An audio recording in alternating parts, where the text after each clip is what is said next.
Bismillahirrahmanirrahim. Assalamualaikum warahmatullahi wabarakatuh.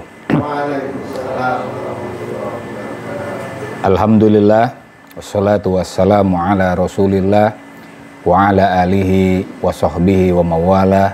La haula wa la quwata illa billah. Rabbi shrahli sadri wa yassirli amri wahlul 'uqdatam min lisani yafqahu qawli, amma ba'du. Mas santri Pondok Pesantren Luhur Ciganjur yang saya cintai, para pemirsa dimanapun Anda berada yang saya hormati, alhamdulillah malam ini kita kembali mempelajari kitab At-Turath wa Tajdid karya Dr. Hasan Hanafi. Di pertemuan kali ini kita akan membahas halaman 25 dari mulai tanda kutip 11 itu ya sampai awal halaman 26. Nanti salah satu yang dibahas di sini adalah tentang ilmu dan ideologi, tapi lebih tepatnya ilmu ideologis atau ideologi ilmiah. Bismillahirrahmanirrahim. Qala al-mu'allifu rahimahullahu taala wa nafa'ana bihi bi ulumihi bid-dharaini amin. Wala yang kusu al-iltizamu bil qadiyati, dan komitmen pada persoalan tradisi layang kusu tidak mengurangi min hayadin dari netralitas, min hayadil bahithi dari netralitas pengkaji. Komitmen seorang peneliti pada tradisi tidak seharusnya mengurangi netralitas sang peneliti. Aumin nazahatihi, ataupun mengurangi integritas sang peneliti. Aumin maudhu'iyatihi, atau dari objektivitasnya. Hasan Hanafi ini dari kemarin yang sudah kita pelajari adalah mendorong kita semua untuk memiliki perhatian terhadap tradisi. Tradisi jangan dibiarkan, tradisi jangan diabaikan, tradisi perlu dikaji ulang. Nah, artinya ada komitmen, iltizam. Nah, ketika seorang peneliti punya perhatian khusus pada tradisi, itu di sini disebutkan tidak dengan demikian dia menghilangkan netralitasnya, integritasnya, dan objektivitasnya. Kan kadangkala kita kalau berkomitmen pada sesuatu, itu kita akhirnya bias terhadap sesuatu itu. Misalnya apa ya? Tradisinya misalnya kayak tradisi kita adalah tradisi Asy'ariyah misalnya. Karena kita berkomitmen pada Asy'ariyah, akhirnya kemudian objektivitas kita terhadap Asy'ariyah hilang. Atau apa misalnya dalam hal ini? Juga netralitasnya. Ada Asy'ariyah berkonflik ya, berdialog secara dialektis dengan Mu'tazilah, dengan Hambaliyah misalnya. Kemudian kita hilang netralitas kita. Integritas itu apa? Nazahah itu artinya integritas itu adalah jujur ya. Artinya walaupun kita memperhatikan tradisi kita tetap harus objektif. Melihat tradisi apa adanya. Kalau ada yang tidak pas untuk saat ini ya kita harus katakan. Kalau kita nyatakan bahwa ini tradisi lebih tepat di masa itu, ya kita katakan jujur. Dan kemudian hayat ya, imparsial. Sekiranya di dalam tradisi kita temukan adanya perdebatan di dalamnya, maka kemudian perdebatan itu ya jangan bias. Tetap saja kita perlu menerapkan sikap yang imparsial, menyatakan apa adanya. Semacam itu. Nah ini ya. Jadi cinta kita pada tradisi tidak menghapus objektivitas kita kepadanya. Ya. Semacam itu. Cinta kita pada Indonesia juga perlu dengan objektivitas. Ya, harus ada objektivitas. Karena kalau kita tidak punya sikap objektif, padahal ada persoalan di dalamnya, kan kita berarti cinta nggak dengan sesuatu yang kita perhatikan itu? Ya tidak dong, ya kan? Membebek gitu, membela mati-matian terhadap sesuatu, padahal ini sebenarnya bermasalah. Artinya kita perlu sikap objektif, jujur, dan juga imparsial ketika menghadapi tradisi yang kita cintai dengan penuh komitmen itu. Fala ta'nil mawdu'iyatu at-takhalli anil hukmi. Ya. Tapi ini ada catatan lagi. Objektivitas, kita bersikap objektif terhadap tradisi, itu tidak berarti at-takhalli anil hukmi. Enggan untuk mengambil keputusan. Karena objektif ya udah, gitu aja biarin, nggak kayak gitu juga. Ya. Au adamil ghaus fil asya, atau enggan untuk menyelam ke dalam hal ihwal di dalamnya. Udahlah, itu kan perdebatan masa lampau, misalnya gitu. Udahlah, nggak usah masuk ke dalamnya. Wa ahdi mauqif, atau tidak mau untuk mengambil sikap. Berarti mafhum mukhalafahnya, kita objektif tapi tetap perlu ngambil keputusan. Misalnya begini, kita melihat misalnya apa ya, tradisi yang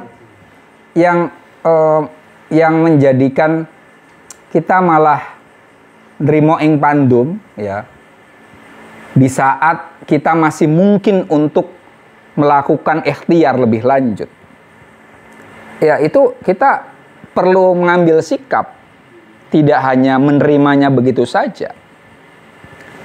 Contoh apa lagi ya, tradisi kita di Indonesia lah.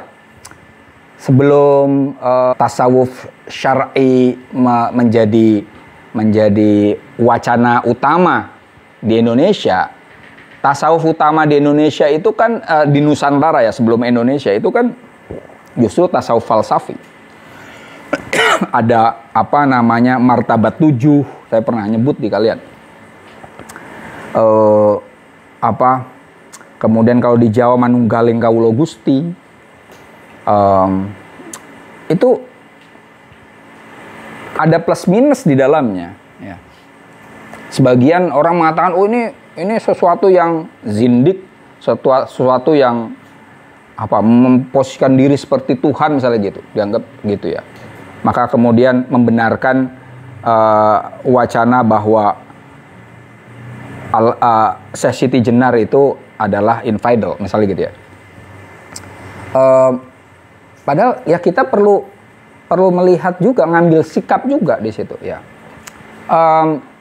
Misalnya begini, kalian kalau memperhatikan wacana martabat 7 ya, itu di Buton martabat 7 itu menjadi undang-undang di sana. Ya.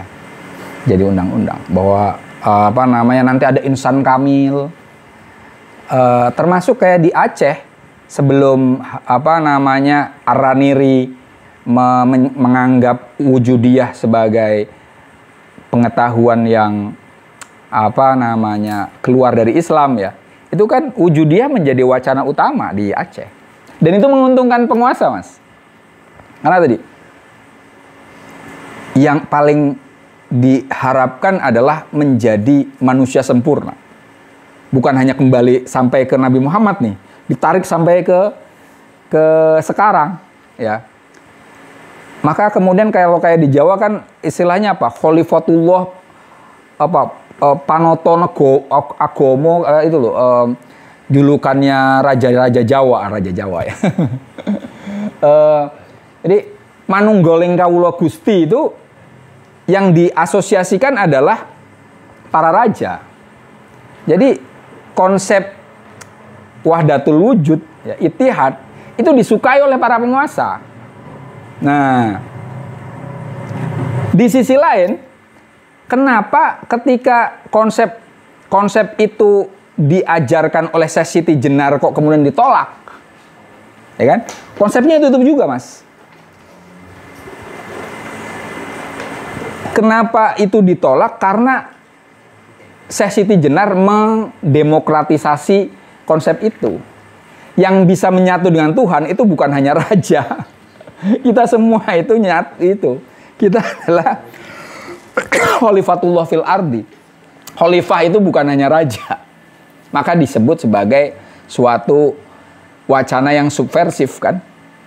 Nah, ini yang saya ungkapkan tadi kan, saya ngomong objektif, berusaha untuk melihat wacana itu di ranah-ranah yang berbeda tadi, di Aceh, sebelum Araniri, di Buton, kemudian di Jawa, sebelum ini ya, di Jawa ketika Syekh Siti Jenar ya. Itu kita perlu ngambil sikap juga ya. Artinya ini ditolak atau diterimanya suatu gagasan ya ada unsur-unsur politis. Itu ya. Ini kalau orang Marxis ke bawah lagi ya. Gagasan itu didasari oleh standar ekonomi. Kalau ini kita nggak usah sampai ke bawah itu lagi ya. Bahwa gagasan itu diterima atau ditolak itu paling tidak kalau di Indonesia itu basisnya adalah basis politik. Itu kalau kita lihat di kasus tadi. Nah, kita perlu akhdul mauqif ya, ambil sikap. Itu contohnya. Fal bahithu alimun multazimun. Seorang peneliti adalah alimun multazimun, ilmuwan yang berkomitmen.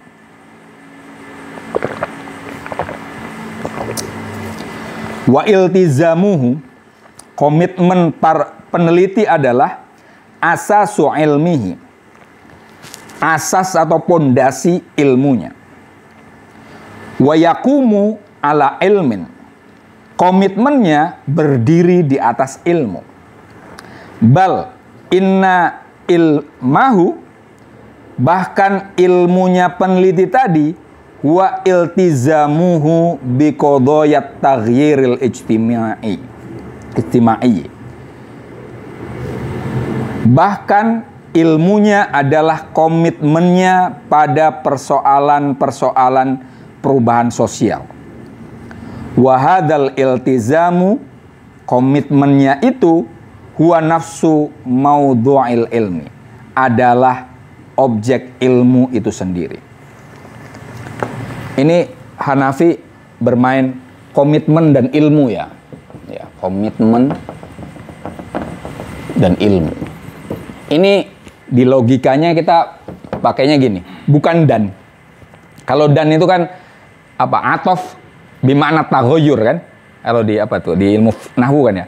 Kalau ja'a hidayat wa rafi ya kan? Berarti rafi laisa hidayat, ya kan? Jadi dan itu kan berbeda. Kalau ini komitmen adalah ilmu. Ilmu adalah komitmen. Ini versi Hasanah. Komitmennya apa? Kepada perubahan sosial.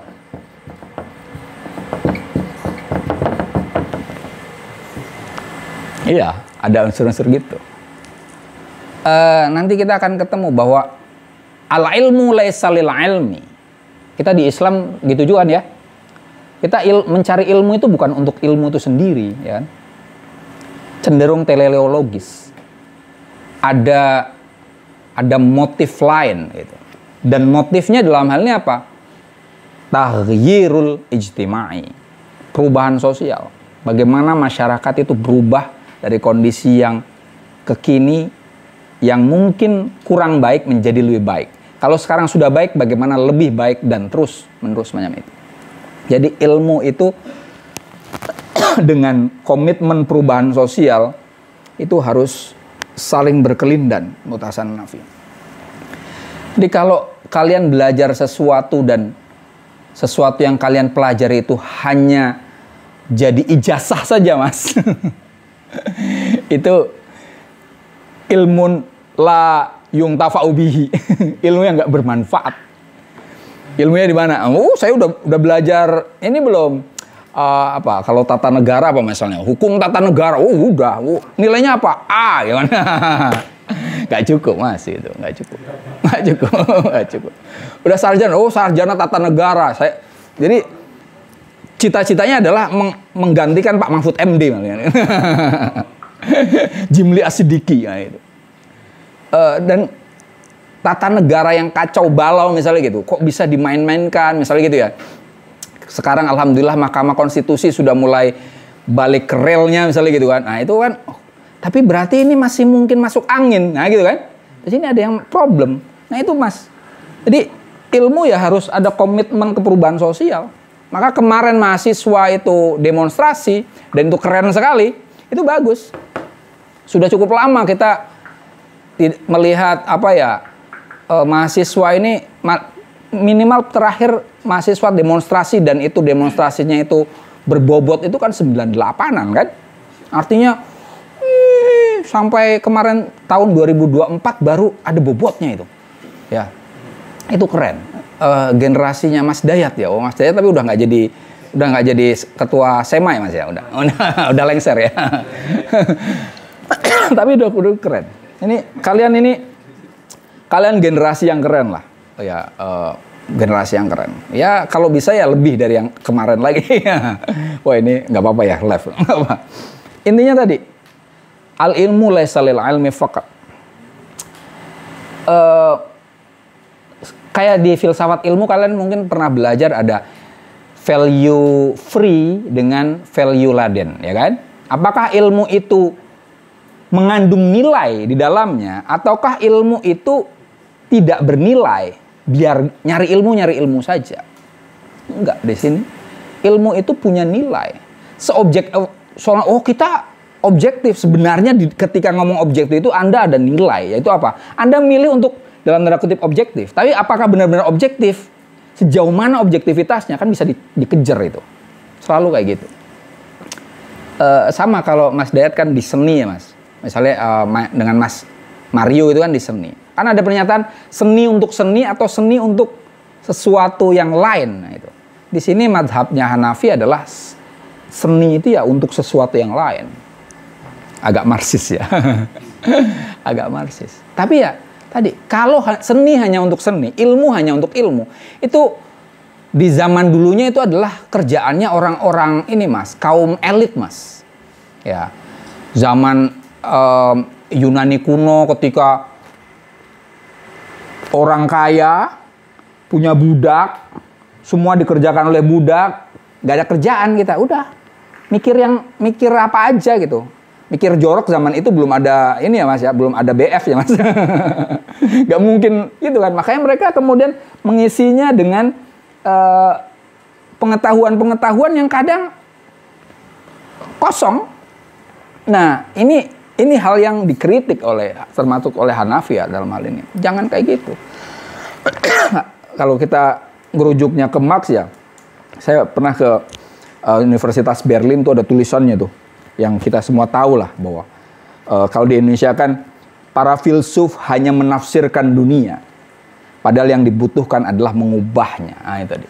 Sama nih, ilmu kalau hanya kalian belajar tentang apa ya apapun lah itu ya, hanya untuk misalnya saya pengkaji filsafat cuma untuk ngomong-ngomong apa ya, ngomong-ngomong indah saja gitu, itu bullshit semua itu.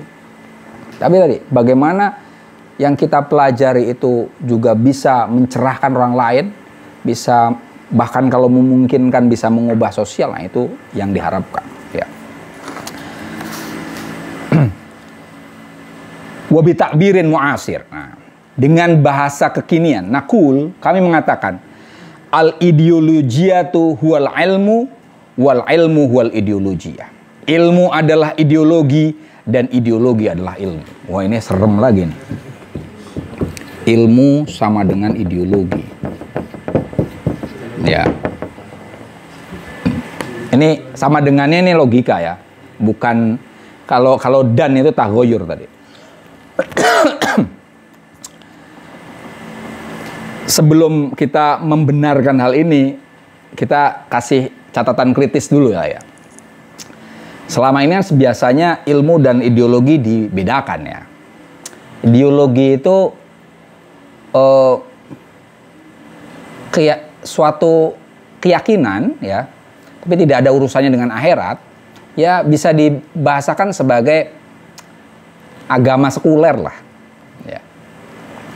Ada klaim kebenaran dalam ideologi. Bukan hanya hipotesis, tapi sesuatu yang dianggap sebagai aksioma.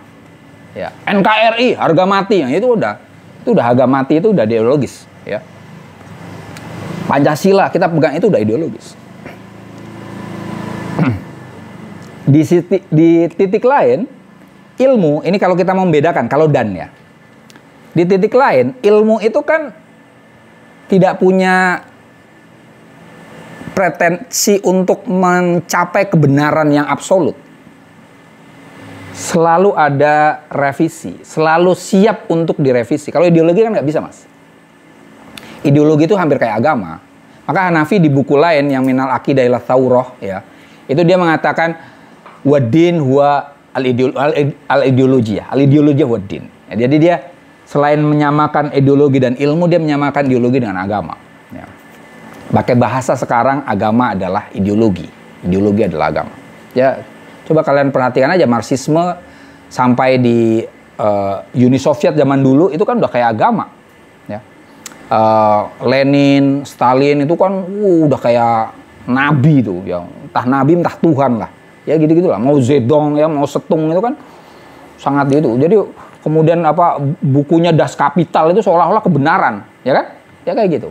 Ideologi itu udah hampir kayak agama. Nah, persoalannya adalah di sisi lain tadi ilmu kan selalu cair, ya. Ada falibilitas di dalamnya. Ada kemungkinan untuk keliru di dalamnya. Ini gimana? Kok bisa di titik itu? Sebenarnya kalau kita melihat secara ontologis, ya, ini sebenarnya kurang pas, ya, kurang pas. Tapi apa argumennya supaya ideologi adalah ilmu dan ilmu adalah ideologi, ya? Ini jawabannya di kalimat selanjutnya. Walidzalika tatakasyaful masyakilul qadimatu fi syu'uril bahithil mu'asyiri kama syakila sahsiyatin fi hayatihi. Dengan mengidentikan ideologi dan ilmu dan ideologi, maka persoalan-persoalan lama tersingkap di kesadaran peneliti masa kini sebagai persoalan-persoalan personal di kehidupannya. Hayawiyatin, dan persoalan hidup litsaqofatihil watoniyah, dan menjadi persoalan hidup di kebudayaan nasionalnya. Dengan ini dia berharap tradisi lama yang dianggap sebagai ilmu itu menjadi sesuatu yang bukan hanya ilmiah tapi juga meresap, dihayati. Jadi ini kelebihannya, kelemahannya tadi, ya. Kelemahannya adalah seolah-olah sesuatu yang ideologis adalah ilmiah. Seolah-olah yang ilmiah itu ideologis, kan kacau. Oke, kelemahannya itu. Tapi kelebihannya adalah kajian ilmiah ini dia meresap ke dalam jiwa dan raga peneliti. Kelebihannya itu. Ketika dia mengkaji sesuatu, dia merasakan bahwa yang dikaji itu adalah persoalan personalnya, persoalan masyarakatnya, bukan hanya persoalan ilmiah saja. Poinnya di situ, Mas. Nih, saya kasih contoh misalnya para founding fathers kita, ya, para pendiri Republik ini sebelum ada Indonesia. Kayak misalnya ini loh, para siswa-siswa Stovia. Mereka kan para dokter, kan? Sebenarnya kan para dokter, mantri-mantri itu kan nggak ada urusan itu dengan masyarakat. Yang dipelajari kan tentang anatomi tubuh, kan gitu kan? Gimana cara nyuntik yang benar, nginfus yang benar, misalnya gitu ya, kalau mantri, ya. Kan gitu kan? Tapi tadi, kalau kemudian dia tidak dimasuki oleh komitmen ideologis untuk mengubah masyarakat, nggak akan muncul itu para dokter-dokter yang kemudian melakukan Sumpah Pemuda. Nggak akan muncul, ya kan? Mereka melihat kami adalah orang yang punya ilmu kedokteran, ilmu kesehatan. Oke, sehat badannya, tapi bagaimana sehat juga jiwanya, sehat juga ekonominya, kan gitu kan? Ini ada penjajahan. Mereka mulai mikirnya, jadi tidak hanya mempelajari rumus-rumus obat-obatan misalnya, tidak hanya mempelajari rumus-rumus tentang cara mengobati dan obat-obatan, anatomi tubuh, tapi lebih daripada itu, dia juga mempelajari hal-hal bagaimana ini masyarakat ini benar-benar sehat, bangsa ini sehat, gitu loh Mas. Itu contoh yang paling konkret bahwa ilmu itu ya harus ada value yang lebih konkret ke realitas, bukan hanya sesuatu yang abstrak mengawang-awang semacam itu. Oke ya. Ya wa yatahawwalu turathul qadimu bil fa'li ila muskilati tsaqafah al-wataniyah. Dan tradisi lama secara aktual berubah menjadi persoalan kebudayaan nasional. Yang ilmu di sini adalah tradisi lama. Kalau tradisi lama hanya dipandang sebagai ilmu, ya mati Mas. Misalnya apa? Kalian belajar apalah? Ilmu nahwu shoroh, misalnya gitu ya. Hanya sebagai ilmu, itu kan tradisi lama. Ya udah gitu-gitu aja. Oke, bisa baca kitab. Tajwid, udah gitu-gitu aja.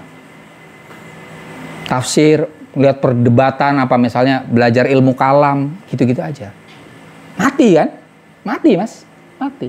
Tapi kalau tadi ada ideologi dalam bahwa ini adalah sesuatu yang bisa menjadikan kita berubah ya, atau ini adalah sesuatu yang menjadi pegangan kita dan seyogyanya menyelarasi kondisi kita sekarang, maka kita akan melakukan otak-atik di dalamnya. Itu. Jadi jangan biarkan turoth kodim sebagai artefak yang lapuk. Itu. Di Indonesia sudah mulai banyak tuh peneliti filolog ya, filolog ya, macam itu. Kalau hanya meneliti filologi itu kemudian menentukan ini kapan ditulis, siapa penulisnya, kertasnya apa, gitu-gitu doang. Tema saya nothing Mas, ya. Tapi ini harus hal yang lain, misalnya, dengan menunjukkan naskah-naskah kuno, kita akhirnya mengetahui bahwa bangsa Indonesia ini bisa mikir loh, bahasa Indonesia ini kreatif loh, gitu loh. Itu harus kayak gitu, dan kita menunjukkan ke dunia bahwa ini ada sesuatu yang bisa kita berikan untuk dunia. Kita bukan hanya penerima gagasan dari luar, tapi kita juga bisa memberikan sesuatu keluar. Nah, kalau sampai ke taraf itu keren. Ya.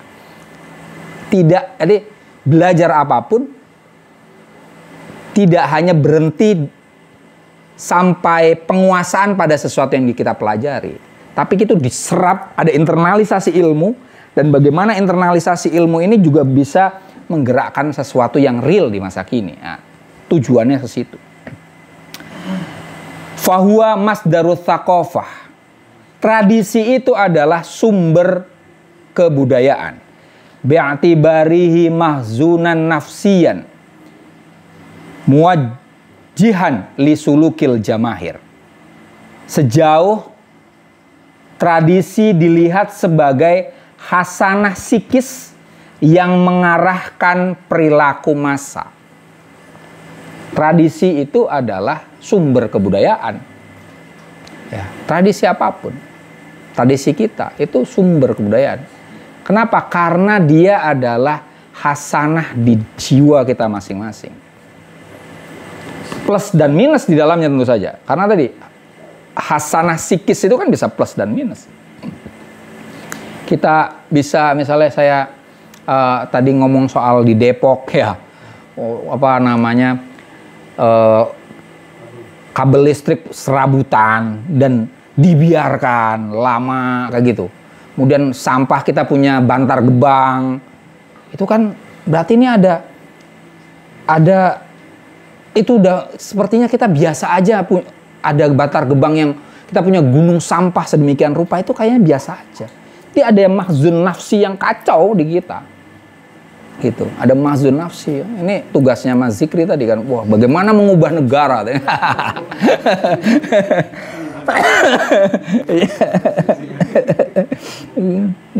berat ngomongnya. Wahua tradisi muwajjihun nahwal waqi', juga mengarahkan realitas. Bi'atibarihi, sejauh kita menganggap tradisi itu asasan linadoriyah, sebagai pondasi bagi teori mumkinatin litaghiri wa tanmiyati, yang memungkinkan bagi perubahan dan perkembangan. Tradisi itu bisa mengubah realitas. Karena tradisi itu pada titik tertentu adalah teori, ya. Teori yang bisa mengubah sesuatu. Kita pilihannya banyak kok sebenarnya, ya. Misalnya begini. Kalau orang-orang modern dulu kan ya mengatakan bahwa tasawuf itu kan membuat kita lemah, ya. Ya kan gitu kan? Hanya memikirkan asketis, memikirkan Tuhan, hidup miskin, dan seterusnya. Apakah itu betul? Enggak berlaku di Indonesia. Ya. Di Indonesia justru kaum sufi itu bisa melawan Belanda, perang di Banten, ya kan? Yang menggerakkan sufi, ya kan? Pangeran Diponegoro itu juga pengamal tarekat Satariyah, ya kan? Tarekat itu ternyata bisa menggerakkan orang untuk perang. Itu nggak terpikirkan itu oleh apa namanya orang-orang bukan modernis ya, lebih tepatnya apa ya, orang-orang yang yang menolak tasawuf itulah ya, orang-orang kaum Hambaliyah lah gampangnya, ya kan? Yang menolak tasawuf lah dianggapnya sebagai apa, penuh khurafat, penuh bid'ah, kemudian bikin orang males. Nah, itu sebagai contoh. Artinya satu tradisi itu mungkin memang kalau dinyatakan bahwa tasawuf memungkinkan orang untuk malas-malasan, bisa aja, ya. Maksudnya malas-malasan dalam pengertian hanya fokusnya ke akhirat saja. Oke, ya. Tapi apakah itu satu-satunya atribut bagi tasawuf? Kan tidak. Tasawuf juga bisa menggerakkan, ya. Makanya kayak Hanafi menulis minal fana ilal baqo, dari fana dengan Tuhan, pengen nyatu dengan Tuhan, ilal baqo, menjadi berusaha untuk tetap mengabadi di dunia ini. Dan itu diubah. Karena memang di tasawuf ada dua kekuatan itu. Ada yang pengennya udahlah nyatu aja dengan Tuhan itu. Ada yang enggak. Oh, kita ditugaskan Tuhan menjadi khalifatullah fil ardi. Sejauh kita masih hidup, tugas itu melekat dengan kita. Maka kita harus melakukan sesuatu di dunia ini. Nah, semacam itu. Nah, artinya itu tadi. Dalam tradisi, itu memungkinkan kita berubah. Realitas bisa berubah berdasarkan tradisi. Karena apa? Di tradisi itu adalah teori yang bisa mengarahkan perilaku kita. Kiai Hasyim Asy'ari itu kan beliau ahli hadis, ya sufi, alim lah ya. Beliau kan sudah nggak perlu dunia sebenarnya. Ya. Sudah masyhur dan beliau juga nggak perlu istihar lagi. Tapi dengan tradisi yang kuat di diri beliau bisa mengungkapkan resolusi jihad, ya kan? Dengan resolusi jihad, akhirnya kemudian kita bisa mengusir Belanda. Itu sebagai contoh bahwa tradisi itu muwajjihun lil waqi', bisa mengubah realitas. Contohnya.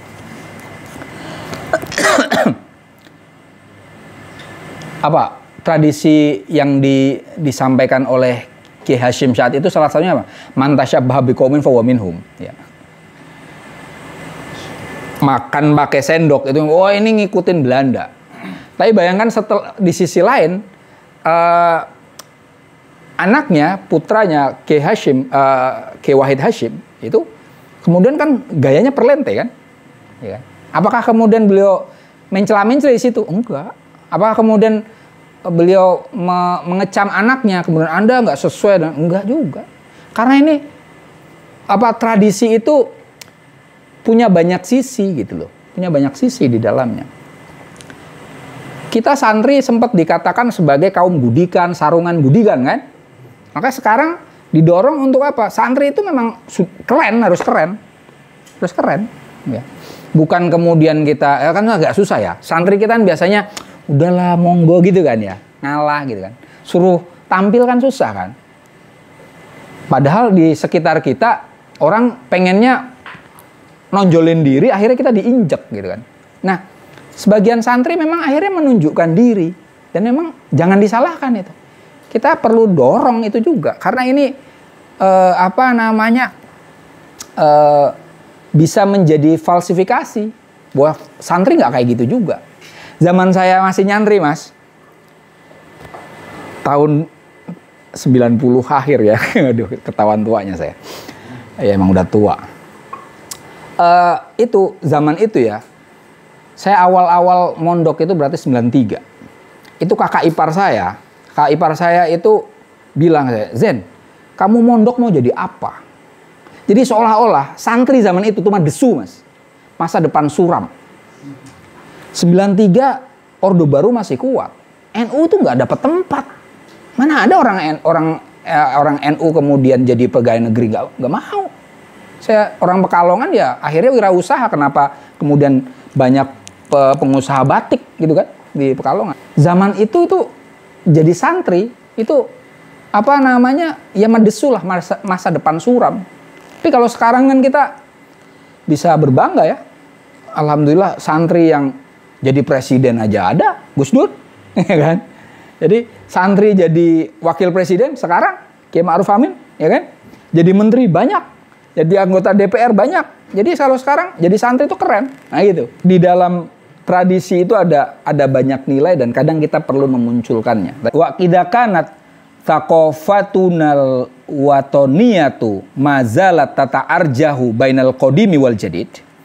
Apabila kebudayaan nasional kita masih saja berayun, tata arjah itu berayun, bainal qadim wal jadid, antara yang baru dan yang lama, bainal madi wal hadir, antara yang lama dan yang masa kini, fa inna tajdidat turathi, maka sungguhnya pembaruan tradisi, yu'ti li thaqafatinal watoniyah, memberikan kepada kebudayaan nasional kita wahdatahad dha'i'ah, kesatuannya yang hilang, watajanusaha al-mafkuda, dan homogenitasnya yang lenyap.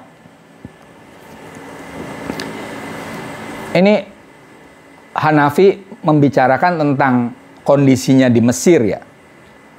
Paling dia di Mesir, di Arab itu memang kebudayaan nasionalnya itu berada pada persimpangan di antara bandul yang mengarah kepada kemodernan dan ke tradisi ya, tradisionalitas. Tapi kayak Indonesia sebenarnya juga sama juga kan. Sampai detik ini kita sama. Contohnya apa ya? Yang sekarang aja lah. Saya ini karena captionnya IG kalian itu menyelaraskannya dengan masa kini, jadi mikir-mikir saya. Masa kini coba. Apakah kita tidak berayun juga antara masa kekinian dan masa lalu? Iya. Ya, contoh misalnya gini. Secara politik aja lah yang paling dekat ya, yang paling mudah untuk diakses. Tradisi politik kita sebenarnya apa? Kerajaan atau republik? Kerajaan dong. Ya kan? Kerajaan itu kan dari ayah ke anaknya, kan gitu kan? Atau ke keluarganya.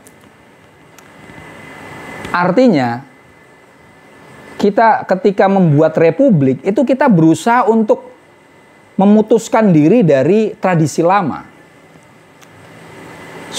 Soeharto bukan anaknya Soekarno, ya kan? Dan seterusnya. Habibie bukan kerabatnya Soeharto, dan seterusnya. Nah, gitu. Artinya kita berusaha untuk lepas dari tradisi lama. Tapi residu tradisi lama masih ada nggak? Masih, ya kan? Ada apa namanya dinasti di kota-kota, ya kan? Di provinsi-provinsi.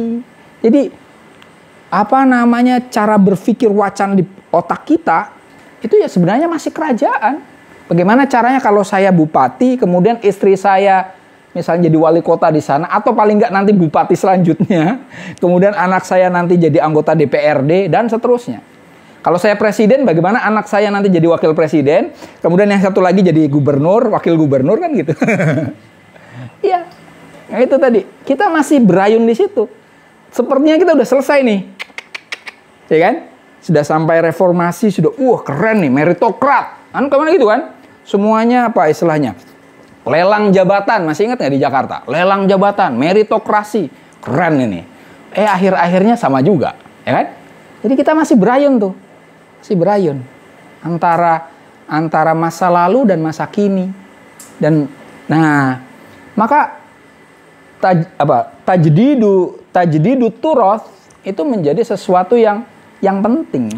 Yang kita bahas sekarang itu tadi, agar kita antara tradisi dan pembaruan, ya. Ini artinya kita melakukan suatu penyatuan. Jangan hanya berada di tradisi saja, ya. Yang mana kita akhirnya gagap menghadapi kekinian. Juga jangan terlalu memuja-muja kekinian dan menghina masa lalu. Kenapa? Karena kalau kita hanya memuja masa kini dan masa lalu kita tinggalkan, kita tercerabut dari akar kita. Nah, tradisi dan pembaruan itu adalah upaya untuk menyatukan, menemukan kembali wahdatina wa tajanusina ad-dha'i'ah, ya. Kesatuan dan homogenitas kita yang bahwa kita punya tradisi. Oke, tapi ini harus diperbarui, ya. Kalau tadi misalnya tradisi yang nggak pas ya sama sekali harus kita tinggal dong, ya kan? Bukan dengan demikian tradisi harus dipertahankan, ya. Yang buruk ya kita harus katakan buruk. Itu yang tadi kita sebut sebagai objektif. Ini nggak pas ini. Di Indonesia ternyata kerajaan kita sudah sampai ke taraf republik. Kita harus mencapai ke ranah yang meritokrat, yang sungguh-sungguh meritokrat. Nah gitu kan. Kita berdemokrasi, tapi demokrasi kita itu masih, mohon maaf, masih demokrasinya masih mayoritarisme. Mengutamakan mayoritas. Ya. Masih mengutamakan kuantitas, banyak-banyakan. Ya, banyak-banyakan. Itu makanya kayak kemarin pilkada itu nyaris calonnya cuma satu, itu kan karena banyak-banyakan. Kuantitas, ya, kuantitas. Kita belum mengarah kepada kualitas, ya kan? Apakah suara banyak itu pasti benar? Apakah sendirian itu pasti salah? Enggak. Ya kan? Tapi kan itu sebagai contoh. Ketika karena di Indonesia ini masih taraf budayanya masih mayoritarisme, ya, masih lebih condong kepada kuantitas. Maka kemudian yang muncul adalah tirani mayoritas. Tirani mayoritas. Dan itu tempo hari saya sudah sampaikan di Istiqlal. Kalau di apa namanya? Di filsafatnya, di etikanya itu etika utilitarian, ya. Etika utilitarian itu awalnya bagus. Prinsip etika utilitarian adalah the great happiness for the greatest number. Ya. Kebahagiaan terbesar bagi sebanyak mungkin orang. Sebenarnya keren ya. Kalau kalian satu pesantren ini seneng semua, ya lebih banyak yang seneng, ya mayoritas seneng, berarti udah bagus, udah etis bisa kesepakatan itu. Itu awalnya bagus. Kenapa? Karena yang dilawan oleh Jeremy Bentham adalah kerajaan Inggris. Para elit-elit Inggris itu bisa semaunya sendiri, mereka kaya sementara rakyat banyak itu hidupnya susah. Maka kemudian kebijakan yang adil versi Bentham, utilitarianisme adalah kalau kebijakan itu membahagiakan sebanyak mungkin orang, bukan hanya minoritas. Oke, itu menjadi wacana publik dunia universal karena Inggris menjajah di mana-mana. Itu sebelum Perang Dunia lah ya, wacana itu kuat. Tapi yang jadi persoalan adalah bagaimana dengan minoritas? Itu yang tidak dipikirkan, Mas. Ya. Misalnya beginilah. Ini kawasan kita, kawasan Muslim semua. Ramadan itu kan tadarusan, habis itu nanti kalau orang Pekalongan nyebutnya tong-tong prek bangunin sahur itu lah. Panggung gitu kan. Kita tarhiman gitu kan. Itu kita semua sebagai mayoritas umat Islam seneng nggak kira-kira? Udah, saya salah nanya kelihatannya. Ini mayoritas bukan mayoritas ya. Tapi kita taruhlah pakai standar umum lah ya. Bagian, ini kan syiar Islam, kan itu kan. Menyenangkan, kan itu kan. Wah, kita jadi bisa dibangunin sahur dan seterusnya. Ibadahnya kuat. Yang tidak dipertimbangkan adalah apakah di dalam satu komunitas ini semuanya Muslim. Semuanya punya kewajiban sholat. Semuanya punya kewajiban untuk puasa. Kan enggak. Bagaimana dengan non-Muslim? Bagaimana dengan orang tua? Bagaimana dengan bayi? Ya kan? Itu. Jadi suatu kebijakan yang hanya membahagiakan orang banyak itu belum tentu etis. Karena kerap kali yang minoritas itu yang kemudian dia menjadi korban. Kalau mau belajar tentang toleransi, belajarlah pada orang yang minoritas. Makanya saya berapa kali ke luar negeri itu utamanya saya melakukan penelitian.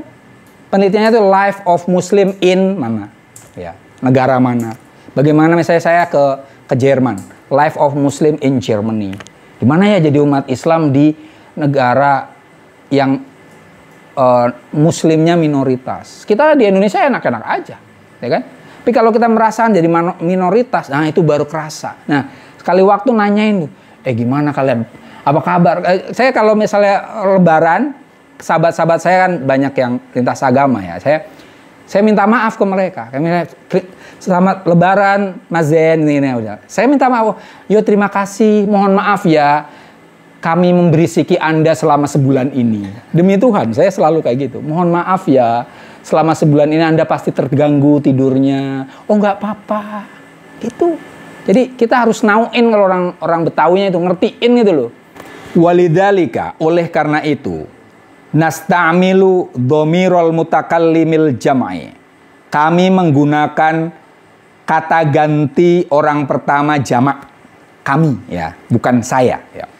Fi waqi'ina, dalam mengungkapkan kata waqi'ina, realitas kami. Wa hadorotina, peradaban kami, maaf. Wa mauqi'ina, posisi kami. Wa asrina, dan era kami. La linadulla ala mauqifin hadoriyin khosin, bukan untuk menunjukkan sikap peradaban khusus, au ala uslubin sahsiyin jama'iyyin, atau menggunakan ungkapan personal sosial. Bal lil isyarati ilal hadorati kamauqufin syu'uriyin, melainkan untuk menunjukkan bahwa peradaban sebagai sikap kesadaran. Wa ila annal ghayata wal bahthu an asbabit tawaqqufit tarikhi. Dan untuk menunjukkan bahwa tujuannya adalah mengkaji sebab-sebab stagnasi historis, stagnasi sejarah. Awil inkhirafil fikri, atau menunjukkan penyimpangan pemikiran. Awil ightirabil wujdani, atau alienasi sentimen. Awit taghayyuril hadari, atau perubahan peradaban. Wa huwa ma yahdusu, itu yang terjadi fi kulli hadaratin, di semua peradaban. Tadau nafsaha maudhi al-bahsi, yang meletakkan dirinya pada posisi sebagai objek kajian. Wa tujaddidu sillataha biturathil qadimi, dan memperbarui hubungannya dengan tradisi lama, wal waqi'il mu'asir, dan realitas masa kini. Hanafi sering menggunakan kata na, kami. Misalnya apa? Mauqifunal hadori, sikap peradaban kami. Apa? Buku-buku dia juga rata-rata pakai na dia. Contohnya apa di sini nih? Misalnya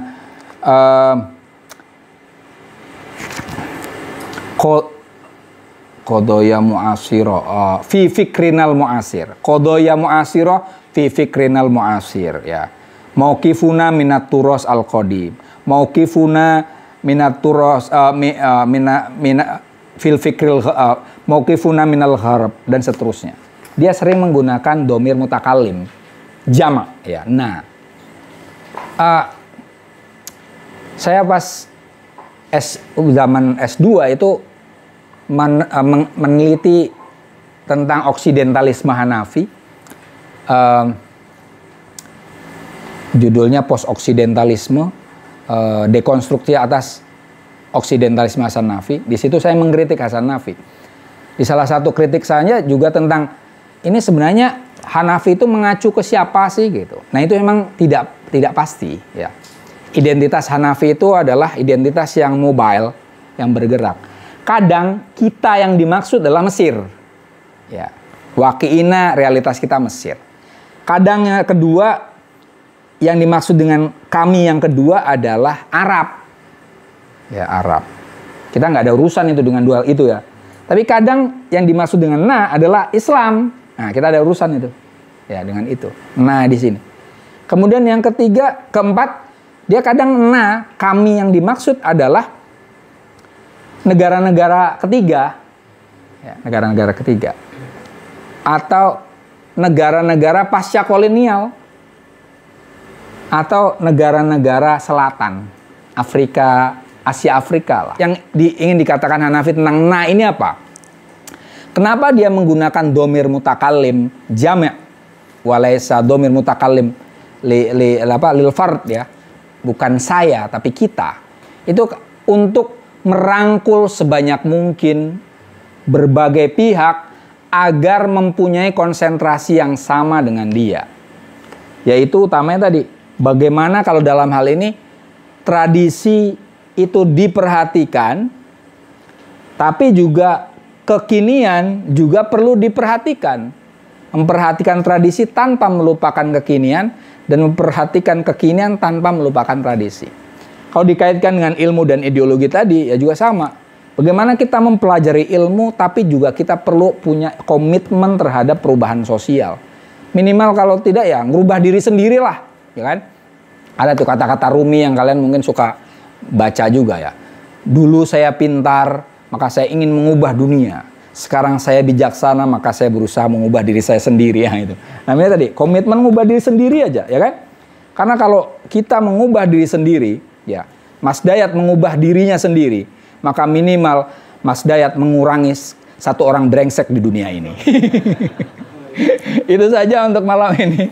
Terima kasih atas perhatiannya. Wallahul muwaffiq ila aqwamit thoriq. Wassalamualaikum warahmatullahi wabarakatuh.